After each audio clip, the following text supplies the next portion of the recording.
Welcome dear students to this company law lecture. Here in response to faculty development program on MOOC and e-learning technology, I am Nirmala, assistant professor in commerce department from NVGSM College Sona, is going to provide you a video lecture on the topic types of company. And dear students, this topic is intended to be helpful for the students pursuing BCom, BCom Honors, BBA, CS, CMA and CA. This lecture will be bilingual, so it can be used by both the Hindi medium students as well as the English medium students. So let us start the lecture.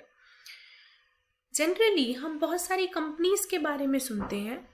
In companies को किन basis पर कितनी categories में divide हम कर सकते हैं. तो फर्स्ट जो कैटेगरी आती है हमारे पास, that is on the basis of the incorporation. On the basis of the incorporation students, हमारे पास 3 तरीके की कंपनी होती हैं. The first is the chartered company.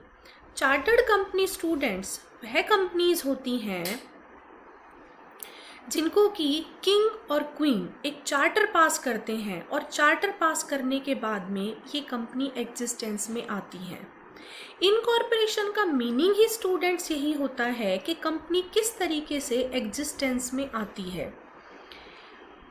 जैसे कि for example east India company या बैंक ऑफ जापान, ये दोनों ही कंपनीज को इनके राजा ने या रानी ने इनको कोई चार्टर पास किया और चार्टर पास करने के बाद में इन कंपनीज को फॉर्म किया था. लेकिन अभी हम कंपनी लॉ में इन कंपनीज के बारे में नहीं पढ़ते हैं. दूसरे तरीके की जो कैटेगरी हमारे पास आती है, that is statutory company under the category of incorporation. On the basis of incorporation the second one is the statutory company. Statutory company students वह कंपनी होती हैं जिसमें कि पार्लियामेंट में एक एक्ट पास किया जाता है और उस एक्ट के पास होने के बाद में ये कंपनी एग्जिस्टेंस में आती है. For example LIC, life insurance corporation India act 1956. इस एक्ट के अंदर LIC को फॉर्म किया गया. यह हमारी एक स्टैट्यूटरी कंपनी मानी जाएगी. The third is the registered company. अगर हम रजिस्टर्ड कंपनी की स्टूडेंट्स बात करें तो रजिस्टर्ड कंपनी अभी as we all know that 1956 companies एक एक्ट है एंड सेकंड जो हमारे पास कंपनीज एक्ट है दैट इज कंपनीज एक्ट 2013. दोनों एक्ट के अंदर अगर कोई भी कंपनी रजिस्टर्ड है तो ऐसी कंपनीज को रजिस्टर्ड कंपनी माना जाता है. लेकिन इट डजंट मीन कि अगर इससे पहले कोई एक्ट था और उसके अंदर कोई भी कंपनी रजिस्टर्ड थी तो वह कंपनी रजिस्टर्ड कंपनी नहीं मानी जाएगी. कहने का मतलब ये है कि ये दोनों एक्ट या इससे पहले भी अगर कोई एक्ट था, companies act, for example companies act 1882, अगर उस कंपनी एक्ट के अंदर भी अगर कोई कंपनी रजिस्टर्ड है तो ऐसी कंपनीज को भी रजिस्टर्ड कंपनी की कैटेगरी में ही रखा जाता है. जो सेकेंड हमारे पास कैटेगरी आती है that is on the basis of the liability. It is a typo error. It is not limited but it's liability. On the basis of the liability. On the basis of the liability we can divide the companies into 2 parts, that is unlimited companies, unlimited liability companies, and second one is the limited liability company. Unlimited liability जिसको कि students section 2 and clause 92 में cover किया जाता है. One important fact is that in the company law अगर act में 2 और 10, अभी सपोज यहाँ पे ये सेक्शन 2 है, 2 के साथ जितने भी ब्रैकेटेड हमारे पास होते हैं, अगर यहाँ पे सपोज कि 4 होता तो 4 के साथ अगर कोई ब्रैकेटेड होता तो हम इसको बोलते सेक्शन 4 सबसेक्शन 92 या सेक्शन 3 सबसेक्शन समथिंग, जो भी ब्रैकेटेड में है. बट किसी भी इस एक्ट में अगर 2 और 10 दोनों सेक्शन हैं और उनके साथ कुछ भी ब्रैकेटेड है तो उसको कभी भी सब सेक्शन नहीं बोला जाता है. That is termed as the clause. अभी 2 है तो सेक्शन 2 क्लॉज 92, ऐसे ही 10 के साथ में है, but other than 2 and other than 10 अगर कुछ भी है तो उसके साथ में सब सेक्शन बोला जाता है ब्रैकेटेड को। So the first one is the unlimited companies. Unlimited company students जो कि आपके सेक्शन 2 और क्लॉज 92 में कवर होती हैं, ये वह कंपनीज होती हैं जिसमें कि जो मेंबर्स होते हैं उनकी लाइबिलिटी अनलिमिटेड होती है। अनलिमिटेड लाइबिलिटी मीन्स कि अगर कुछ ऐसा कंपनी वाइंडिंग अप में चली गई, इंसॉल्वेंट हो गई, तो वहाँ पर कंपनीज के जो मेंबर हैं उनकी पर्सनल असेट को भी यूज़ किया जा सकता है डेब्ट को पे करने के लिए। एंड अनलिमिटेड कंपनी के बारे में एक फैक्ट यह भी है कि it may have share capital और it may not have share capital. Share capital हो भी सकती है और ये बिना शेयर कैपिटल के भी कंपनी हो सकती है। द सेकेंड कैटेगरी जो है वो लिमिटेड लाइबिलिटी हमारे पास आती है। लिमिटेड जिसमें कि मेंबर्स की लाइबिलिटी लिमिटेड होती है, बट कितनी लिमिटेड होती है? तो फर्स्ट इसको फर्दर 2 कैटेगरीज में डिवाइड किया जाता है जो कि हमारे पास सेक्शन 2 और क्लॉज 21 में कवर होती है, that is limited by guarantee. कि जितना मेंबर्स गारंटी देते हैं उतनी ही उनकी लाइबिलिटी लिमिटेड होती है।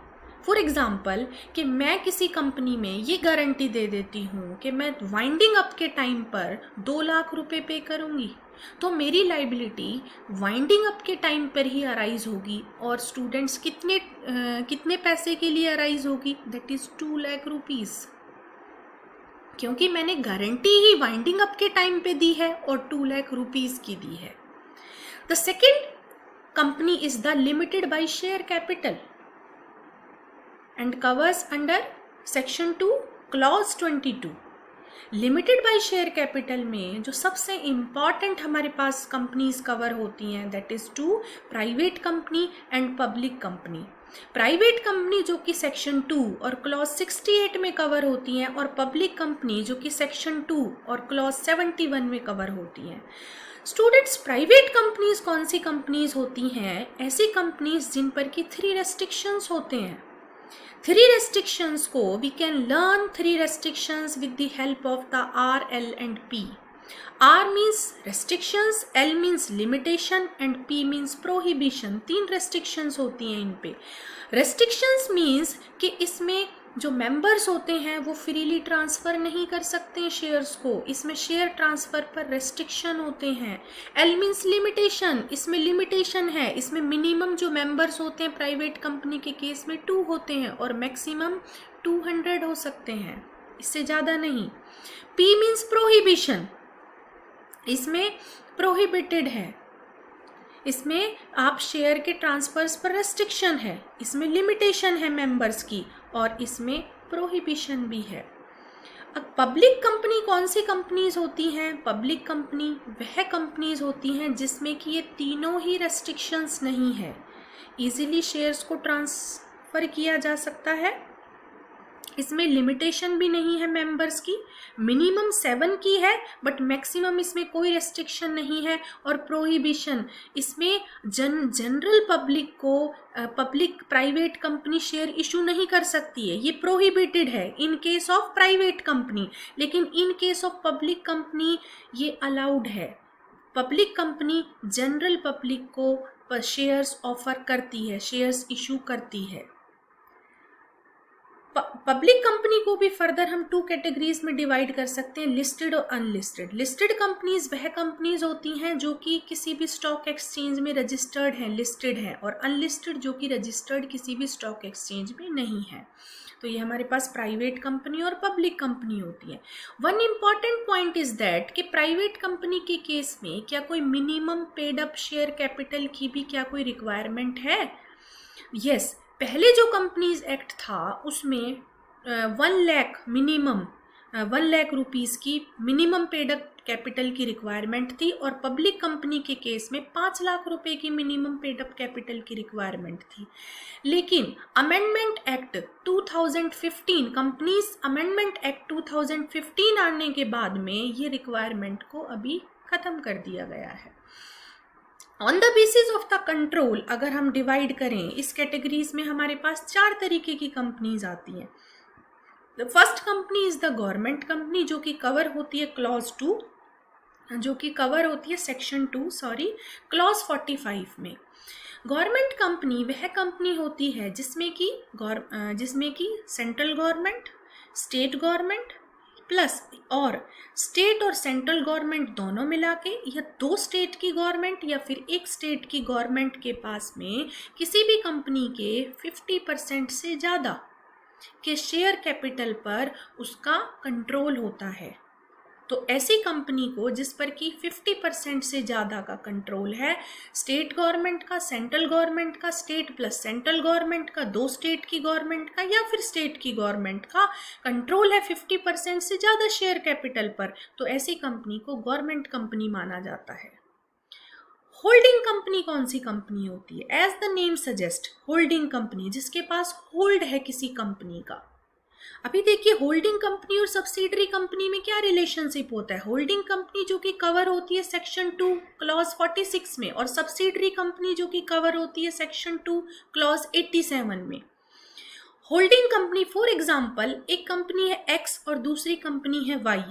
एक्स कंपनी के पास में वाई कंपनी की 50% से ज़्यादा शेयर कैपिटल पर, शेयर होल्डिंग पर कंट्रोल है और उसके जो बोर्ड ऑफ डायरेक्टर्स हैं, majority of board of directors पर भी कंट्रोल है. एक्स कंपनी के पास है कंट्रोल. कौन सी कंपनी का? वाई कंपनी का कंट्रोल है.